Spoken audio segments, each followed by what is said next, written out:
You mentioned we're in a big bubble. Can you elaborate on that, and how is this likely to play out? Well, I think eventually there'll be considerable trouble because of the wretched excess. That's the way it's usually worked in the past. But when it's going to come and how bad it will be, I can't tell you. दोस्तों, ये फरवरी 2022 में Charlie Munger ने कहा था कि stock market में एक bubble form हो गया है। तो रिपोर्टर ने उनसे पूछा कि how is this going to play out, मतलब अब फ्यूचर में क्या हो सकता है।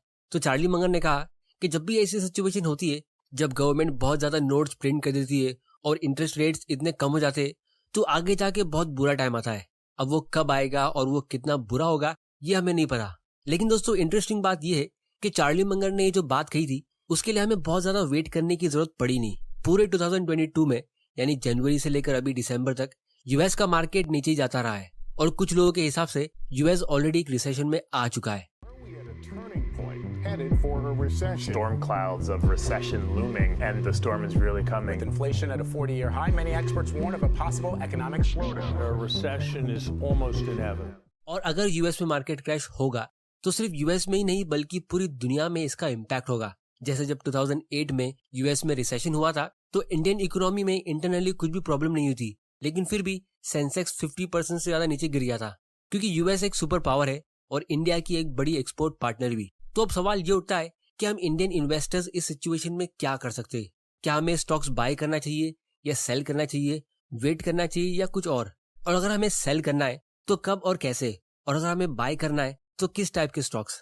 तो दोस्तों, इसी चीज को हम आज की वीडियो में स्टेप बाय स्टेप डिस्कस करेंगे कि कैसे आप एक स्टॉक मार्केट क्रैश का, जिसके आने के बहुत ज्यादा चांसेस है, उसका आप फायदा उठा सकते हो। और ये भी समझेंगे कि चार्ली मंगर ने ऐसा क्यों कहा कि स्टॉक मार्केट में एक बबल फॉर्म हो गया है। उसको हम पूरा डिटेल में समझेंगे, एकदम सिंपल लैंग्वेज में, एग्जांपल्स के साथ, ताकि एक छोटे बच्चे को भी एकदम इजीली समझ आ जाए। तो चलिए वीडियो को शुरू करते हैं। और दोस्तों, हमारे आज की वीडियो के एजुकेशनल पार्टनर है वेस्टेड, जो हम इंडियंस का यूएस स्टॉक्स और ईटीएफ में इन्वेस्टिंग का प्रोसेस इजी बनाते हैं, वो भी 0 कमीशन के साथ। इसकी ज्यादा डिटेल्स हम वीडियो के एंड में डिस्कस करेंगे।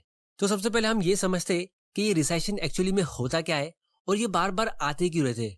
अब दोस्तों, ये एक बहुत ही बेसिक क्वेश्चन है, लेकिन इसे अच्छे से समझना बहुत जरूरी है, क्योंकि जब 2008 में रिसेशन आया था और ये 2009 के मार्च में सेंसेक्स बिल्कुल अपने बॉटम पे था, तो वो अपने प्रीवियस हाई से 56% नीचे था। मतलब इमेजिन करो कि किसी बिगिनर ने मार्केट को ऊपर जाता हुआ देख के ये दिसंबर 2007 के पीक पे 1 लाख रुपए इन्वेस्ट किया और देखते ही देखते मार्केट क्रैश आ गया और उसके 1 लाख रुपए का पोर्टफोलियो सिर्फ 44,000 रुपीज का रह जाता है। तो उस इन्वेस्टर को कैसा फील होगा, उसके पेन को आप इमेजिन भी नहीं कर सकते। तो अब सवाल ये उठता है कि उस 1-2 साल के पीरियड में ऐसा हुआ क्या था जिसकी वजह से सारे इन्वेस्टर्स की वेल्थ आधी हो जाती है। तो दोस्तों, इसका आंसर ये है कि रिसेशन यूजुअली स्टार्ट किसी जेन्युइन वजह से होता है। जैसे 2000 में इंटरनेट कंपनीज का वैल्यूएशन ज्यादा हो गया था, या 2008 में यूएस के रियल एस्टेट का वैल्यूएशन ज्यादा हो गया था, लेकिन फिर बाद में ये हमारी वजह से एकदम एक्सट्रीम हो जाता है। इसके लिए मैं आपको एक स्टोरी सुनाता हूँ। इमेजिन करिए 5 दोस्त है, पांचों का इमोशनल आईक्यू अलग अलग है। मतलब सनी सबसे ज्यादा इमोशनली वीक है, वो कभी बहुत ज्यादा डरता है तो कभी बहुत ज्यादा एक्साइटेड हो जाता है। फिर दूसरा फ्रेंड है मोंटी, वो भी इमोशनली वीक है लेकिन सनी से थोड़ा कम। फिर तीसरा फ्रेंड थोड़ा इमोशनली स्ट्रांग है, चौथा फ्रेंड और भी स्ट्रांग है, और इसी तरह रॉकी जो 5वां फ्रेंड है वो सबसे ज्यादा इमोशनली स्ट्रांग है, जो अपने इमोशंस को अच्छे से कंट्रोल कर सकता है। तो जब शुरुआत में किसी वजह से बैड न्यूज आती है तो स्टॉक मार्केट के सबसे ज्यादा इमोशनली वीक लोग डर के अपने स्टॉक सेल करने जाते हैं, यानी सनी के जैसे लोग।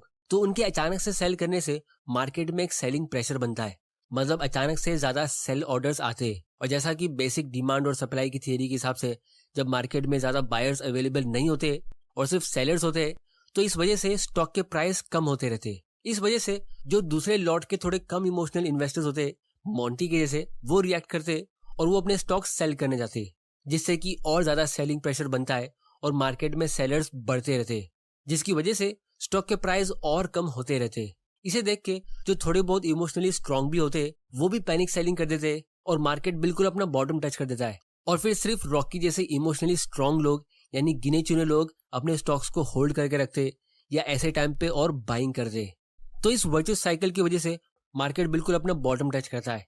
अब ये साइकिल सिर्फ स्टॉक मार्केट में नहीं बल्कि पूरी इकोनॉमी में भी इसी तरह काम करता है, जहां लोग किसी बैड न्यूज के डर से ज्यादा खर्चा नहीं करते, शॉपिंग करना बंद कर देते, ये सोच के कि फ्यूचर में क्या होगा, सैलरी मिलेगी या नहीं, या महंगाई कितनी बढ़ जाएगी, जिसका इफेक्ट ये होता है कि कंपनीज का प्रॉफिट कम हो जाता है। और क्योंकि कंपनी के प्रॉफिट्स कम होने लगते तो कंपनी को ना चाहते हुए भी कॉस्ट कटिंग के लिए एम्प्लॉयज को जॉब से निकालना पड़ता है। तो जिनके पास जॉब्स नहीं है वो तो वैसे भी ज्यादा खर्चा करेंगे नहीं, लेकिन जब ये न्यूज मार्केट में स्प्रेड होती है तो बाकी लोग भी जिनके पास जॉब्स होते, जो थोड़े बहुत इमोशनली स्ट्रांग होते, वो भी अपने खर्चे कम कर देते, जिससे अल्टीमेटली कंपनीज की हालत और ज्यादा खराब होती है और उन्हें और भी ज्यादा एम्प्लॉयज को फायर करना पड़ता है, या कुछ कंपनीज तो कंटिन्यूस लॉस की वजह से बंद भी हो जाती है, जिसकी वजह से लोग और डर जाते। और अगर लोग ऐसा ही ज्यादा टाइम तक डर के रिएक्ट करते रहे तो देखते ही देखते कंट्री इकोनॉमिक डिप्रेशन में चली जाती है, जिससे ना लोगों के पास जॉब्स होते और ना ही खर्चा करने के लिए पैसे। तो इस सिचुएशन में गवर्नमेंट का काम होता है कि वो जल्दी से कोई एक्शन ले ताकि कंट्री डिप्रेशन में ना जाए या जल्दी से रिकवर कर ले। तो गवर्नमेंट यूजुअली ऐसे टाइम पे ज्यादा नोट्स प्रिंट करती है या इंटरेस्ट रेट्स कम करती है, ताकि वो उन नए प्रिंट किए हुए पैसों से स्ट्रगल करते हुए लोगों की मदद करे या बंद हुई कंपनीज को रिवाइव करे, ताकि वो कंपनीज वापस सक्सेसफुल हो जाए और इकोनॉमी ग्रो हो जाए। तो 1929 में कुछ ऐसा ही हुआ था। जब यूएस रिसेशन में गया था तो उनकी गवर्नमेंट ने राइट टाइम पे कोई एक्शन लिया नहीं, जिसकी वजह से ऑलमोस्ट पूरा वर्ल्ड अगले 5 साल तक डिप्रेशन में रहा था। तो इसीलिए आजकल की गवर्नमेंट स्मार्ट हो गई है और वो थोड़े से रिसेशन के डर से ही एक्शन लेना शुरू कर देती है। लेकिन ये ज्यादा नोट्स प्रिंट करना और इंटरेस्ट रेट्स को कम करना, ये एक टाइप का इंजेक्शन या ग्लूकोज की बोतल की तरह होता है, जो किसी बीमार इंसान को या हमारे केस में किसी रिसेशन से स्ट्रगल करती हुई कंट्री को दिया जाता है। तो इसीलिए जब भी कोई कंट्री रिसेशन से ठीक हो जाती है तो धीरे धीरे करके गवर्नमेंट अपने इंटरेस्ट रेट्स इंक्रीज करती है और ज्यादा नोट्स प्रिंट करना बंद कर देती है, वरना उसके दूसरे साइड इफेक्ट्स होते हैं। जैसे अगर आप ज्यादा खाना खाते रहोगे या हेल्दी होने के बाद भी ग्लूकोज की बोतल आप पे चढ़ती रहेगी तो आप ज्यादा मोटे हो जाओगे, जो ऑब्वियसली बुरी चीज है। तो इसी तरह यूएस गवर्नमेंट ने जब 2008 का मार्केट क्रैश हुआ था तब से जो इंटरेस्ट रेट 0 किया है वो उन्होंने इंक्रीज किया ही नहीं है, जिसका मतलब ये है कि यूएस गवर्नमेंट पिछले 12 सालों से इंजेक्शन पे सरवाइव कर रही थी और ग्रो हो रही थी। जैसा कि आप इस ग्राफ को देख सकते हो, 2008 के क्रैश के टाइम इनको अपने इंटरेस्ट रेट्स कम करने पड़े ताकि लोग ज्यादा खर्चा करें, लेकिन फिर इन्होंने इसे कभी सही तरह से इंक्रीज किया ही नहीं। तो इसी को चार्ली मंगर रेचेट एक्सेस कह रहे थे, यानी यूएस गवर्नमेंट आग से खेल रही है और काफी टाइम से। तो अब सवाल ये उठता है कि यूएस ने अपने इंटरेस्ट रेट्स वापस बढ़ाए क्यों नहीं? तो इसका आंसर है कि सेंट्रल बैंक्स हमेशा लॉन्ग टर्म सोचती है, जो मोस्ट ऑफ द टाइम सही होता है, क्योंकि उससे सही तरह से कंट्री और जीडीपी ग्रो होती है। लेकिन उनके उन फैसलों से कभी कभी शॉर्ट टर्म में इकोनॉमी ग्रो नहीं हो पाती है।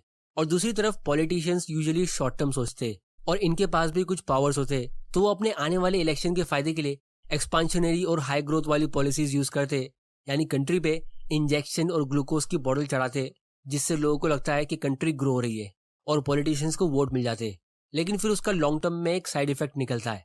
तो इसीलिए सबसे पहली चीज हमारे लिए ये समझना जरूरी है कि ये रिसेशन और मार्केट क्रैश आते रहेंगे, क्योंकि पॉलिटिशियंस और सेंट्रल बैंक्स के बीच हमेशा फाइट होती रहेगी और इसीलिए हमें हमेशा मेंटली, फाइनेंशियली और इमोशनली प्रिपेयर्ड रहना चाहिए, क्योंकि ये हमारे इस इकोनॉमिक सिस्टम का एक हिस्सा है। तो दोस्तों अब सवाल ये उठता है कि हमें करना क्या चाहिए? तो इसका आंसर ये है कि आप में से ज्यादातर लोग अभी यंग होगे, अपनी 20s और 30s में, तो मोस्ट प्रोबेबली आप अभी सेविंग्स कर रहे होगे और आपके पास काफी साल है अपने करियर को कंप्लीट करने के लिए और रिटायर होने के लिए। तो बेसिकली आप अभी अपने वेल्थ बिल्डिंग के फेज में होगे। तो अगर आपने अपने लिए इमरजेंसी फंड क्रिएट कर रखा है तो मार्केट क्रैश को देख के या मार्केट करेक्शन की खबर सुन के आपको एक्चुअली में खुश होना चाहिए, क्योंकि अभी आप अपने बाइंग स्टेज पे हो और हम सबको पता है कि हमें लो प्राइस पे स्टॉक्स को बाय करना चाहिए और हाई प्राइस पे सेल करना चाहिए। तो जब आप रिटायर हो जाओगे या अच्छा खासा अमाउंट इन्वेस्ट कर दोगे, तब अगर आपको मार्केट क्रैश की खबर सुन के टेंशन होती है तो हमें उसका लॉजिक समझ में आता है कि आप उस टाइम पे मार्केट क्रैश का फायदा नहीं उठा सकते। लेकिन अभी अगर आप अपनी 20s या 30s में हो और आपको मार्केट क्रैश की न्यूज सुनने मिलती है तो ये एक हिसाब से आपके लिए गुड न्यूज होनी चाहिए, क्योंकि ये एक सेल है जहां पे आप भरपूर शॉपिंग कर सकते हो। और अगर आप अभी अपनी 20s या 30s में स्मार्टली इन्वेस्ट करते हो और अच्छे क्वालिटी के स्टॉक्स में या इंडेक्स फंड में इन्वेस्ट करते हो, तो पावर ऑफ कंपाउंडिंग की वजह से आप अपने रिटायरमेंट से काफी साल पहले ही, यानी अपनी 40s में ही, एक अच्छा डिविडेंड इनकम का पोर्टफोलियो बना सकते हो, जिससे फिर आपको मार्केट के उतार चढ़ाव से इतनी टेंशन होगी नहीं, क्योंकि फिर आपको बिना स्टॉक्स को सेल किए पैसिव इनकम मिलती रहेगी। मतलब आपको मार्केट क्रैश को लेके ना अभी टेंशन लेने की जरूरत है और ना ही रिटायर होने के बाद टेंशन लेने की जरूरत होगी। तो दोस्तों अब हम इस वीडियो के सबसे इंपॉर्टेंट पार्ट की तरफ आते हैं। हम स्टेप बाय स्टेप जानेंगे कि आप किस तरह नेक्स्ट मार्केट क्रैश का फायदा उठा सकते हो। तो सबसे पहला स्टेप है stay updated with the news. अब ये स्टेप मेरे जैसे लोगों के लिए जो बिल्कुल भी न्यूज को फॉलो नहीं करते, क्योंकि 2020 से, यानी जब से लॉकडाउन लगा था, तब से मैंने सारे सोशल मीडिया प्लेटफॉर्म्स और न्यूज चैनल को फॉलो करना बंद कर दिया था। लेकिन अब कुछ महीनों के लिए मैं थोड़ी बहुत न्यूज रीड करना चालू करूंगा, क्योंकि अब इंटरेस्टिंग टाइम शुरू होने वाला है। फिर स्टेप 2 है बिल्ड अ स्ट्रेटेजी, क्योंकि कोई भी जनरल मैदान के जंग में जाके स्ट्रेटेजी बिल्ड नहीं करता है। स्ट्रेटेजी हमेशा पहले ही बना दी जाती है, क्योंकि अगर आप कोई भी फैसला जल्दी जल्दी में लेते हो या इमोशंस के बेसिस पर लेते हो तो चांसेस है कि आप उसमें गड़बड़ करोगे ही। जैसे अगर आपने 2020 में कोरोना के टाइम पे प्रिपरेशन नहीं की थी तो ऑब्वियसली आपको बहुत परेशानी हुई होगी और आपने कोई भी फैसला इतना ध्यान से सोच के नहीं लिया होगा। तो अभी इंडिया में मार्केट क्रैश बिल्कुल नहीं है, इतनी ज्यादा बैड न्यूज का माहौल नहीं है, लोग इमोशनली अच्छे स्टेट में। तो आप अभी स्ट्रेटेजी बना के रखो कि आपको मैक्सिमम कितना इमरजेंसी फंड लगेगा और कौन से एक्स्ट्रा फंड्स लगेंगे, और ये भी डिसाइड करके रखो कि आप कौन से टाइप के स्टॉक्स में इन्वेस्ट करोगे, जिसकी बेसिकली आपको एक वॉच लिस्ट बनानी है कि आप कौन से स्टॉक्स बाय करोगे और कितने प्राइस लेवल पे। क्योंकि जब भी अमेजॉन, फ्लिपकार्ट या मिंत्रा पे कोई बड़ा सेल आने वाला होता है तो आपने देखा होगा कि लोग एक वॉच लिस्ट तैयार करके रखते हैं, और ये ई कॉमर्स कंपनीज भी इसी चीज के लिए एनकरेज करती है, क्योंकि अच्छे आइटम्स जल्दी आउट ऑफ स्टॉक होते हैं। उसी तरह जो हाई क्वालिटी स्टॉक्स होते हैं वो भी बहुत थोड़े टाइम के लिए, मतलब गिने चुने दिनों के लिए नीचे जाते हैं और फिर जल्दी से उनका प्राइस रिकवर हो जाता है मार्केट क्रैश के बीच ही। तो इस तैयारी को अच्छे से कैसे करना है इसकी ज्यादा डिटेल्स हम आने वाले वीडियोस में डिस्कस करेंगे, लेकिन आपको एक आइडिया मिल गया होगा कि आपको स्टॉक्स के नेम और उनके एस्टिमेटेड बाय प्राइस को रेडी रखना है ताकि सही मौके पे आप चौका मारोगे।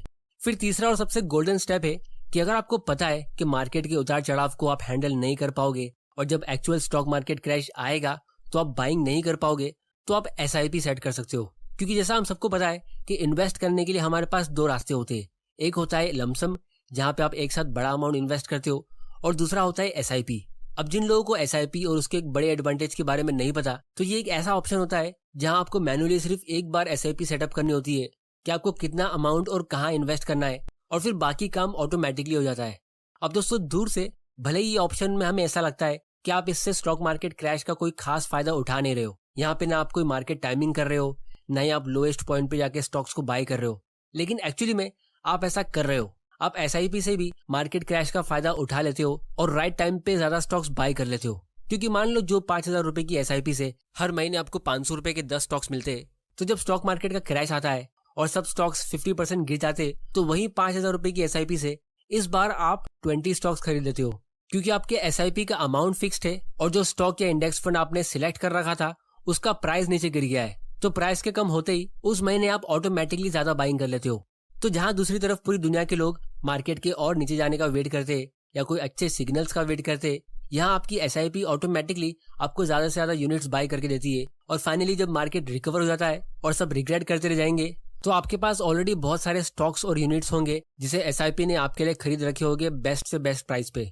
और यहाँ पे सबसे इंटरेस्टिंग चीज ये है कि जब आपको मार्केट क्रैश के सिग्नल्स नजर आते तो आप मल्टीपल SIP भी सेट कर सकते हो। जैसे 2020 के मार्च से लेकर अगस्त तक मैंने अपने और अपनी फैमिली मेंबर्स के अकाउंट से 1 तारीख, 10 तारीख और 20 तारीख ऐसे मल्टीपल डेट्स की SIP सेट की थी ताकि वो टाइम पे ज्यादा अमाउंट इन्वेस्ट हो।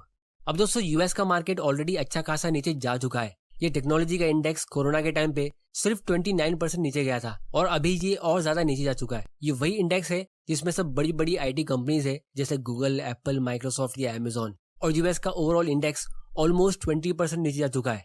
तो अगर आप US स्टॉक्स में इन्वेस्ट करने का सोच रहे हो तो एक अच्छा टाइम ऑलरेडी शुरू हो चुका है, क्योंकि इंडिया का इंडेक्स सेंसेक्स अभी तक अपने ऑल टाइम हाई पे है। तो जब इंडियन मार्केट US के इस रिसेशन से रिएक्ट करेगा तो मैं उस पर एक दूसरा वीडियो बनाऊंगा कि कैसे आप इंडियन मार्केट में इन्वेस्ट कर सकते हो और आप कौन से टाइप के स्टॉक्स में इन्वेस्ट कर सकते हो।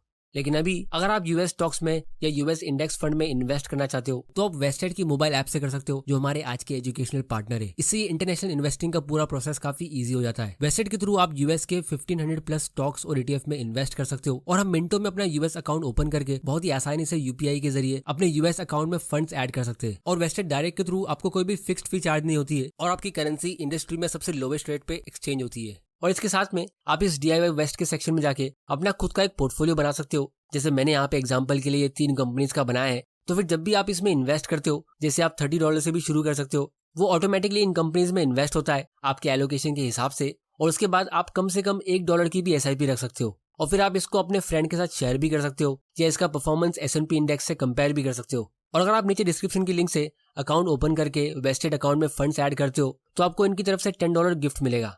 तो दोस्तों फाइनली मैं सिर्फ इतना ही कहूंगा कि जितने भी सक्सेसफुल इन्वेस्टर्स की वेल्थ को हम बुल मार्केट के टाइम पे या अच्छे मार्केट के टाइम पे देखते कि उन्होंने इतने 1000 करोड़ स्टॉक मार्केट से कमाए और उनका पोर्टफोलियो इतना ग्रो हो गया, तो वो एक्चुअली में उन्होंने बुल मार्केट में नहीं कमाए होते। सभी स्मार्ट इन्वेस्टर्स और लेजेंडरी इन्वेस्टर्स हमेशा बैड मार्केट कंडीशन में ही इन्वेस्ट करते। वो वही टाइम पे अपने सबसे इंपॉर्टेंट फैसले लेते और एक्चुअल मेहनत और कमाई उनकी तभी हो जाती है जब वो कोई बढ़िया कंपनी एकदम सस्ते प्राइस पे अच्छी क्वांटिटी में बाई कर लेते। बस उनकी सक्सेस का पता हमें बुल मार्केट में चलता है, लेकिन एक्चुअल काम तो मार्केट क्रैश में ही हो गया था। जैसे राकेश झुनझुनवाला जी ने जब 2003 में टाइटन कंपनी में इन्वेस्ट किया था, तब इंडियन मार्केट 3 साल से कंटिन्यूसली डाउन था और वॉरेन बफे ने भी अपने सारे बड़े इन्वेस्टमेंट्स मार्केट क्रैश में ही किए। तो इसीलिए ये रिसेशन और मार्केट करेक्शन से हमें डरना नहीं है, हमें बस पूरी तैयारी करके रखना है। जिसके लिए आप इस चैनल को सब्सक्राइब करना मत भूल जाना, ताकि मैं आपके लिए ऐसे educational videos time to time लाता रहूंगा और आपको मेंटली प्रिपेयर कर दूंगा। तो दोस्तों, आज की वीडियो में इतना ही। उम्मीद है आपको इस वीडियो से कुछ ना कुछ सीखने जरूर मिला होगा। तो चैनल को सब्सक्राइब करके बेल नोटिफिकेशन जरूर दबाना और आप लोग मुझे नीचे कमेंट करके बताओ कि आप लोगों को क्या लगता है, क्या 2023 में मार्केट क्रैश आएगा। और आप लोग ये भी बताओ कि मैं कौन सी टॉपिक पे अपना अगला वीडियो बनाऊं। वेस्टेड की मोबाइल ऐप की लिंक नीचे डिस्क्रिप्शन में। वीडियो पसंद आया तो इसे लाइक करो, नहीं पसंद आया तो डिसलाइक करो। आपका वैल्यूएबल टाइम देने के लिए thank you and good bye.